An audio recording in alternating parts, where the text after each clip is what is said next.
Compte rendu de la 29e réunion hebdomadaire du Conseil des présidents du Rassemblement des forces du changement RFC. Le Conseil des présidents et le secrétariat général du Rassemblement des forces du changement se sont retrouvés en visioconférence le dimanche 10 mai 2026 de 16h à 19h pour la 29e réunion hebdomadaire élargie. Comme à l'accoutumée, la réunion était présidée par M. Clément Mirassa, président, le docteur Martial Guitoukoulou, premier vice-président, M. Jean-Jacques Serge Yombi Opango, deuxième vice-président, aux côtés desquels siégeaient activement les membres du comité permanent que sont M. Christian C. Rodrigue Mayanda, président en charge de l'organisation, de la mobilisation et de la jeunesse, M. Jean-Pierre Agnangoy, président en charge des relations avec les partis politiques, la société civile et les confessions religieuses. Le secrétariat général, par les soins de M. Timoléon Kedi, a présenté l'ordre du jour, dont la charpente est faite de 2 points essentiels, à savoir: Grand 1, la vie interne au Rassemblement des forces du changement. Petit 1, bilan de l'interaction entre le RFC et le peuple. Grand 2, la vie sociopolitique nationale. Petit 1, de l'installation du gouvernement. Petit 1, analyse des passations de services. Petit 2, critique portant sur le premier conseil des ministres du 6 mai 2026. Petit 3, interpellation du gouvernement sur l'excédent des revenus pétroliers. À l'entame de la réunion, le président du Rassemblement des forces du changement, M. Clément Mirassa, a une fois de plus remercié le peuple congolais qui a massivement et positivement répondu à son appel à l'abstention pendant l'élection présidentielle du 15 mars 2026.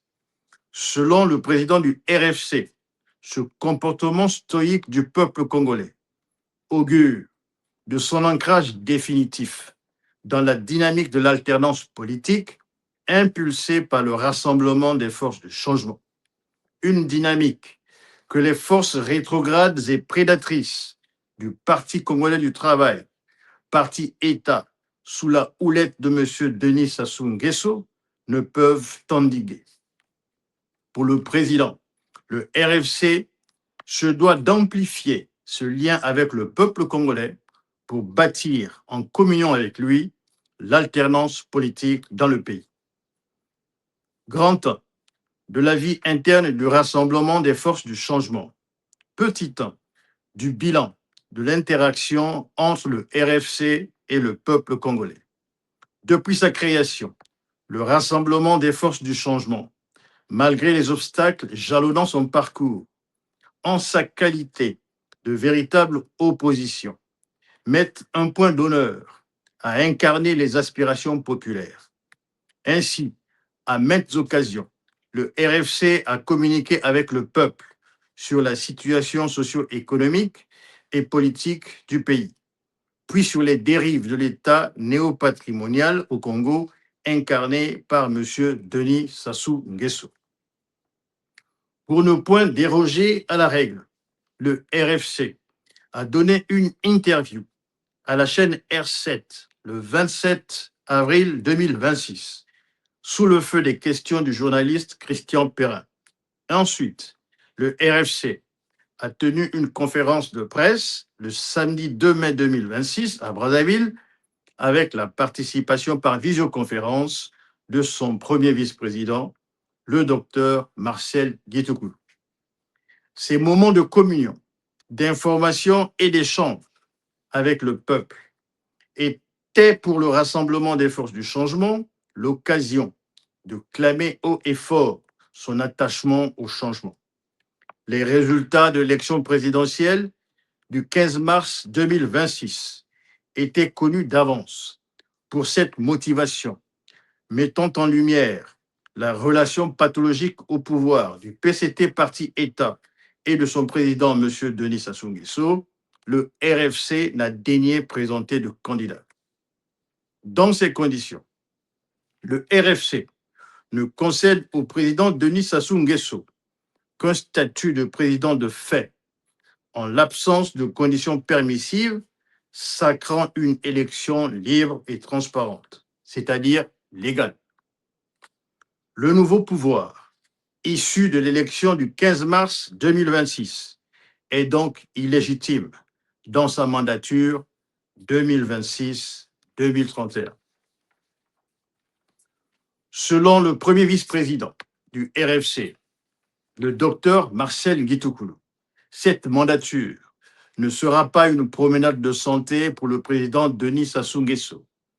Il doit compter avec la détermination du RFC à faire entendre dans le pays profond et à l'international les vœux irrésistibles et inextinguibles du peuple congolais pour le changement et la rupture. Ce n'est point au peuple meurtri, privé de droits et de liberté, d'avoir peur. Son devoir est d'inverser l'échelle de la peur. Ce n'est pas non plus au peuple meurtri, privé de droits et de liberté, d'avoir honte. Son devoir est d'inverser l'échelle de la honte. Les prédateurs du peuple et les petits caïds de la République ont désormais pour seule et unique vocation de disparaître dans la poubelle de l'histoire en ayant préalablement assumé devant le peuple et à sa demande les actes posés tout au long des responsabilités occupées à l'opposé du bouclier constitutionnel en son article 96. Aucune poursuite pour des faits qualifiés de crimes ou délits ou pour manquement grave à ses devoirs commis à l'occasion de l'exercice de sa fonction ne peut plus être exercée contre le président de la République après la cessation de ses fonctions. Le RFC s'engage fermement à construire les étapes de l'alternance pour le changement et la rupture, main dans la main avec les forces vives congolaises. Sans autorisation ou avec, le rassemblement des forces du changement battra le pavé, portant au firmament de la lutte du peuple pour une meilleure vie, contrastant à celle chimérique proposée par le PCT, parti État, depuis au moins 58 ans. Grand 2 de la vie sociopolitique nationale. Petit 1 de l'installation du gouvernement. Petit 1 de l'analyse des passations de service. Avec l'affligeante cérémonie d'investiture du président de la République le 16 avril 2026 pour son troisième mandat. Le président de la République et les membres du gouvernement, pour ne rien changer au petit mensonge au peuple, ont commencé la nouvelle mandature 2026-2031 sous le sceau de la non-conformité à la loi. Les sortants, comme les nouveaux appelés au sommet de l'administration politique du pays, n'ont daigné déclarer leur patrimoine conformément aux articles 50. Tout citoyen a le devoir de se conformer à la Constitution, aux lois et règlements de la République et de s'acquitter de ses obligations envers l'État et la société. Article 55. Tout citoyen élu ou nommé à une autre fonction est tenu de déclarer son patrimoine lors de sa prise de fonction et à la cessation de celle-ci, conformément à la loi. Au nom du peuple, le RFC fait de ces dispositions constitutionnelles une exigence que les petits mensonges du président et des ministres ne sauraient contourner impunément. La mémoire du peuple est infaillible. Dans la peur, le peuple feint d'obéir, mais son glaive est sans pitié et frappe aux aurores de la liberté retrouvée. Le RFC a suivi avec une attention particulière l'installation du nouveau gouvernement au travers des déclarations des heureux nominés au championnat national de la perversion et de la prédation. L'entrée en fonction fracassante du nouveau ministre de l'Intérieur, M. Olesongo Ondai, attire l'attention. Le peuple congolais, dans sa grande mansuétude, le jugera par les actes qui seront posés dans l'éradication de la vermine qui a fait de la délivrance des documents administratifs, passeports, cartes d'identité et autres, une source de profit et d'enrichissement illicite. Par ailleurs, le RFC attend du nouveau ministre des actes apaisants pour le climat politique dans le pays. Si son prédécesseur a posé un bâillon à l'opposition, l'empêchant de jouer son rôle de contre-pouvoir, le RFC attend de M. Olesongo une gestion fondée sur le dialogue démocratique et le respect mutuel entre le pouvoir et l'opposition, idéalement deux mamelles nourricières du débat d'idées dans le pays au service du développement. Il doit apporter des réponses claires aux demandes de l'opposition pour une détertion efficiente de la loi sur les partis politiques devenue obsolète et pour une révision du découpage administratif au couteau de la fraude, favorisant les départements les moins peuplés. De nombreux exemples en attestent dans Brazzaville. Wenzé, 4 circonscriptions pour 183 809 habitants.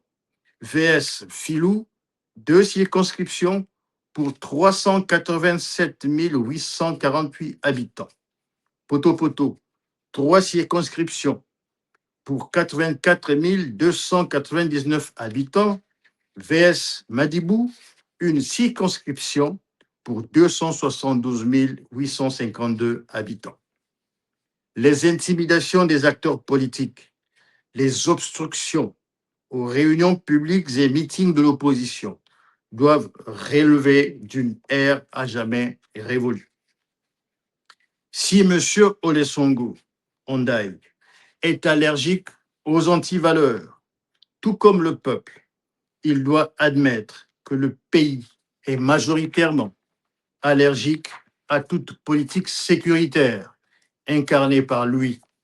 Son attitude en direction de l'opposition en 2015 à Pointe-Noire en fait foi. Il doit garantir aux Congolaises et Congolais les libertés et veiller aux devoirs constitutionnels des citoyens dans le strict respect de la loi. Petit 1.2.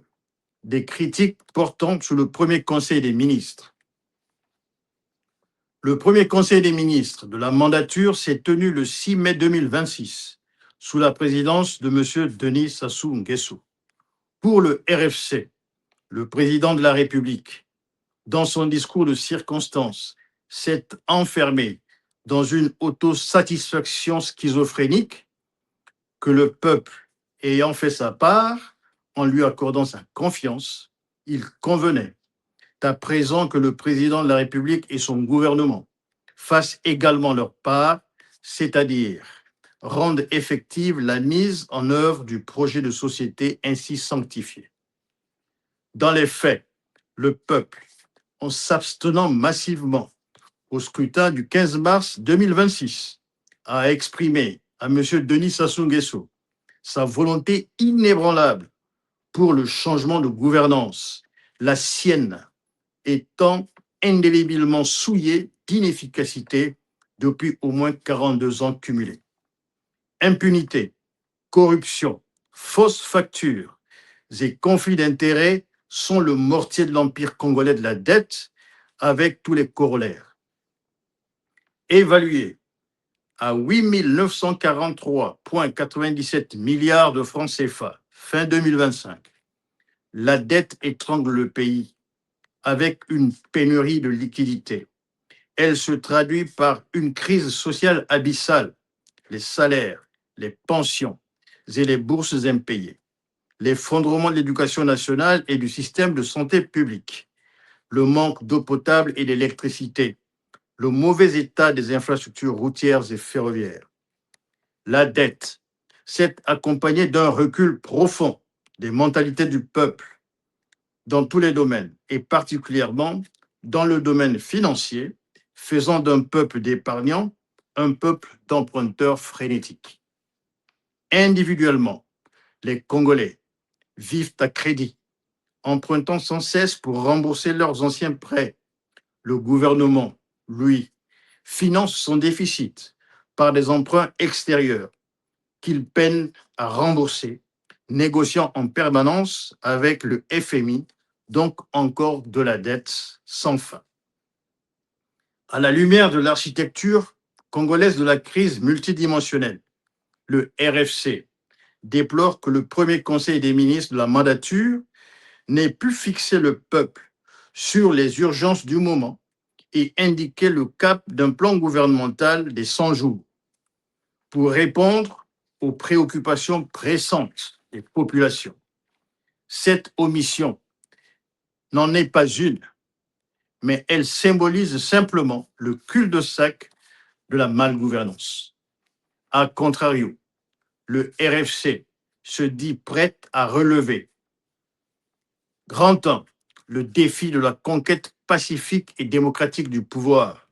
Il est impératif de rassembler toutes les forces acquises au changement pour des actions unitaires sur le terrain, en usant des artifices constitutionnels à disposition et en mobilisant les Congolaises et Congolais dans cette lutte contre l'incurie gouvernementale, y compris en recourant à la désobéissance civile dans le cas d'un pouvoir obtus et indifférent aux revendications sociales, politiques et économiques dans le pays.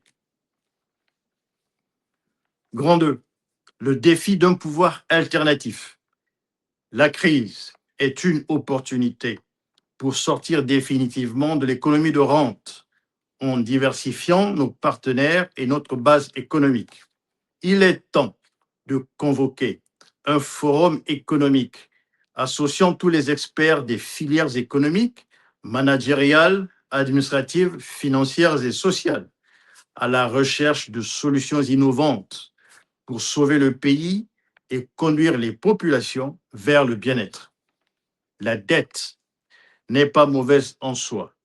Elle est parfois salutaire, pourvu qu'elle serve à relever les priorités des forces productives, améliorer la productivité du travail et consolider notre appareil de production. On peut penser à l'effet de levier positif quand la dette engendre un cercle vertueux en matière de développement. Le pays est appelé à effectuer des choix comptables de court terme. Il vise l'assainissement des finances publiques. Dans les moyens et long termes, travailler à la rentabilité économique et sociale de la patrie. La rentabilité économique et sociale recommande que la puissance publique mette en place des politiques qui favorisent la baisse du chômage, l'équilibre ou l'excédent de la balance commerciale et la revitalisation de notre secteur productif. Nous disons qu'il faut des dispositions de court terme qui relèvent de la gestion comptable et les mesures structurelles de long terme. Parmi les mesures de court terme, on peut envisager 2. Petit 1, réduire le train de vie de l'État en baissant drastiquement les revenus des gouvernants, des hauts fonctionnaires et autres inféodés de la minorité privilégiée, sinon recourir à la pression fiscale pour tous les revenus excessifs. Petit 2, mettre fin à l'inflation institutionnelle, qui est un gouffre pour les finances publiques, au moins pour les dépenses de fonctionnement. Petit 3, baisser les dépenses d'armement, permettant de soulager les finances publiques et geler les recrutements dans la force publique pour 2 ans au minimum. 4, geler le point d'indice des fonctionnaires au niveau actuel, sans baisser le pouvoir d'achat de ceux-ci, en baissant la TVA sur les produits de première nécessité, électricité, eau et gaz, etc. 5. Augmenter de 5 points le produit intérieur brut des tarifs de la téléphonie et des boissons alcoolisées. 6. Moraliser les agents de la régie financière et garantir l'encaissement des entrées fiscales en appliquant rigoureusement les règles de finances publiques, multiplier les contrôles et sanctionner sévèrement tout gestionnaire de fait. 7. Réduire les importations de tous les biens et services que nous pouvons produire sur place, notamment des denrées alimentaires. Le pays doit promouvoir le patriotisme pragmatique fondé sur l'état de droit au travers des institutions solides, la performance des services publics et la lutte contre la corruption. La lutte contre la corruption à tous les niveaux de l'administration d'État, aujourd'hui banalisée.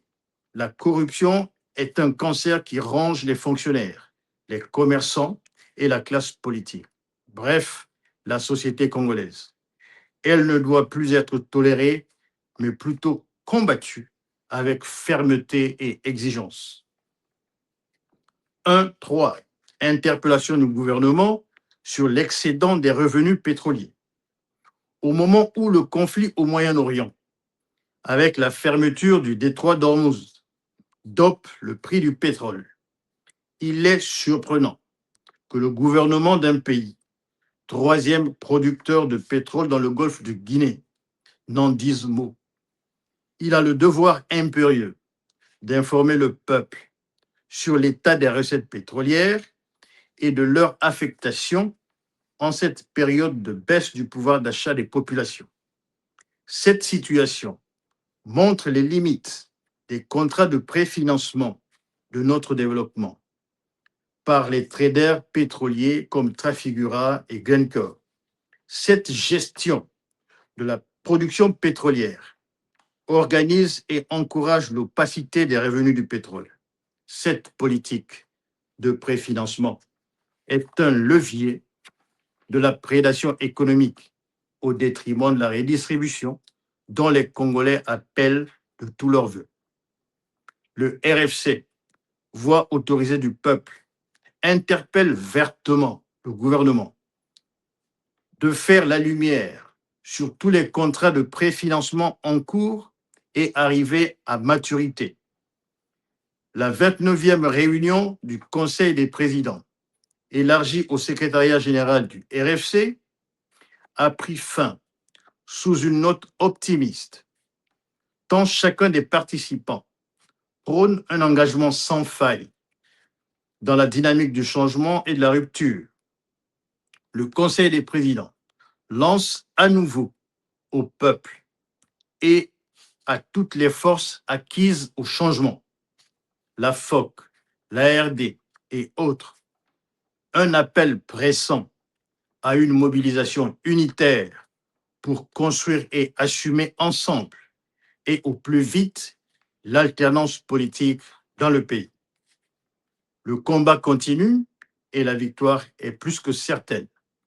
Faite à Brazzaville le 10 mai 2026 pour le Rassemblement des forces du changement, son premier vice-président en charge de la prospective, de la communication et porte-parole, le docteur Marcel Kitoukou.